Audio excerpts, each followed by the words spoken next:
Well, hey there, and welcome back to everyone. It's been an exciting week in markets, albeit thinner range, slower moves overall, and then it got faster yesterday. Where's this market going? Let's explore on a longer-term chart with daily candlesticks of the S&P 500 ETF SPY, going back to the highs that we saw back in January of 2022 to the lows in October. If you look at that halfway marker, it's about $414 and a nickel, actually, precisely. Now, getting above there opens up some potential long side bullish swing trading opportunities. However, if we're unable to and come down below roughly 407, we then get into the territory of this time and this attempt, all of this cluster of prices up against 414, which has been the longest cluster of the market trying to push up through it, and the sells have not broken them down. But is it time to buy? Well, outside of intraday and very select swing trades that you've seen from incredible presentations from Ted over the last couple of days, where I hope you've seen a process using Wealth Scanner and Ted's approach to consolidate market research, market results on the actual earnings, and of course the incredible technical power on Wealth Scanner to identify select opportunities. Well, if we're going to have a market tide rising and unearth a lot more opportunity, breaking above that 414 becomes a necessary outcome from my perspective. Otherwise, it's back to what we've seen back over here, dip, back over here, dip, back over here, dip, and of course back over here in February of this year into the midpoint of the month of February, and then dip again, right? The idea is this is the most elongated process, but how are we able to tell probabilities from here? Why don't we go and look at the indications on the SPY? So what you've got on the screen right now are two power scanners. Power scanner for the daily time frame. It's got the SPY, the futures equivalent for the S&P, the Qs and the Russell on a daily and a 4-hour time frame.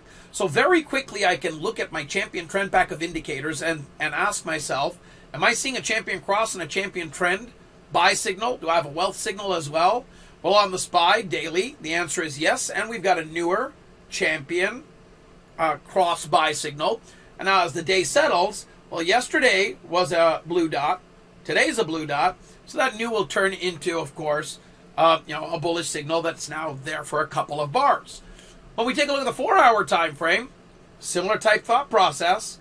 The last 4-hour bar and what we're in right now has the potential to give us that bullish signal and keep this market pointed up.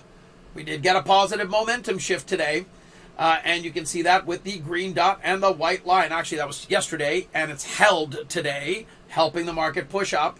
But there's still a problem on the 4-hour chart. We've got the champion trend sell signal. That zone does not end unless this market breaks above $415 and about 73 pennies. So what are the odds of us actually making it up, breaking that 415.73 and carrying forward? Well, blue dot on the daily, blue dot on the last 4-hour bar. Spike tool is rising. Slow spike is rising with some room to keep rising and get into using some high octane bullish fuel. The daily spike tool is holding above the middle of the channel, slow spike, and the fast spike. It's not improving, it's at a standstill. Nonetheless, are we in a spot where we can say it's on the better side of that channel? Yep. The odds, based on the signal structure, are positive. Now we can take that insight and say, well, the index that's been bullying around or banting around better, the S&P, are those key FANG stocks which are really concentrated in the Qs. So if we take a look at the Qs, we're in a bullish signal state on the daily chart that's been in place for a while. And the important part to note over here is that we've got an IRB strategy, one of Rob's IRB strategies for a breakout. Had that yesterday and broke negative momentum shifts and negative divergences on the daily. And if you turn your attention to the 4-hour chart, it is in a bullish breakout state for the Qs. The mega cap stocks in the Qs share within the SPY and influence the SPY. The signal structure on the Qs is stronger and more entrenched by and large on the daily, and also even on the 4-hour. This improves the probabilities of us being able to come up and potentially break that 414 marker and open up some bullish long side trading. If the market is unable to stay above 409 to 407, that's a support zone. If that breaks, the insight goes the way of the dodo, at least temporarily.